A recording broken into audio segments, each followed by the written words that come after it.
उत्तर प्रदेश की राजनीति में एक बार फिर किसान आंदोलन के दौर की बहस तेज हो गई है। मुख्यमंत्री योगी आदित्यनाथ का एक पुराना बयान सोशल मीडिया पर दोबारा वायरल हो रहा है, जिसमें उन्होंने भारतीय किसान यूनियन के नेता राकेश टिकैत को कड़ा लेकिन संतुलित संदेश दिया था। यह बयान उस समय का है जब देश में किसान आंदोलन चरम पर था और राकेश टिकैत ने दिल्ली की तरह लखनऊ को भी घेरने की बात कही थी। अब 2026 में जैसे जैसे 2027 की विधानसभा चुनाव नजदीक आ रहे हैं, ये बयान फिर से राजनीतिक चर्चा का केंद्र में आ गया है। दरअसल मुख्यमंत्री ने कहा था कि लोकतंत्र में हर किसी को अपनी बात रखने का अधिकार है। उन्होंने साफ शब्दों में कहा कि अगर किसान उत्तर प्रदेश आते हैं तो उनका स्वागत है। सरकार किसानों से बातचीत के लिए पूरी तरह तैयार है और संवाद के सारे रास्ते खुले हैं। योगी आदित्यनाथ ने यह भी स्पष्ट किया था कि सरकार किसानों के खिलाफ नहीं है, बल्कि किसानों के हित में काम कर रही है। हालांकि इसके साथ ही मुख्यमंत्री ने कानून व्यवस्था को लेकर कड़ा संदेश भी दिया था। उन्होंने कहा था अगर कोई व्यक्ति या समूह कानून के दायरे में रहकर अपनी बात रखता है तो उसका स्वागत है, लेकिन अगर कोई कानून हाथ में लेने की कोशिश करता है या शांति व्यवस्था को बिगाड़ता है तो फिर सरकार उसी भाषा में जवाब देगी। योगी के शब्दों में ऐसे लोगों का भी स्वागत किया जाएगा, लेकिन वह स्वागत सख्ती कानूनी कार्रवाई के रूप में होगा।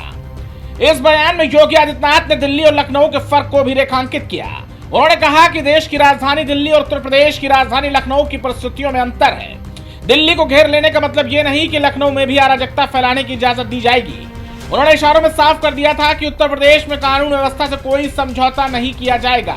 मुख्यमंत्री के इस बयान को उनके समर्थक मजबूत नेतृत्व का उदाहरण बता रहे हैं, जबकि विपक्ष इसे सख्ती और दमन से जोड़कर देख रहा था। सोशल मीडिया पर यह वीडियो तेजी से वायरल हो रहा है और लोग 2017 के बाद से उत्तर प्रदेश में कानून व्यवस्था में आए बदलावों को लेकर बहस कर रहे हैं। याद करिए 2017 के पहले का उत्तर प्रदेश कोई सुरक्षित नहीं था। सायंकाल होते होते सड़कों पर कर्फ्यू जैसा दृश्य दिखाई देता था। उपद्रवी और उत्पाती सड़कों पर आकर तांडव करते थे। न बेटी सुरक्षित थी, न व्यापारी सुरक्षित था। हर तीसरे दिन एक दंगा होता था। पर्व और त्योहार के पहले ही लोगों के घर में, लोगों के मन में एक आशंका आ जाती थी, पता नहीं अब क्या होगा, अब क्या होगा। प्रदेश में विकास ठप हो गया था। एक तरफ उपद्रव और दूसरी तरफ अंधेरा।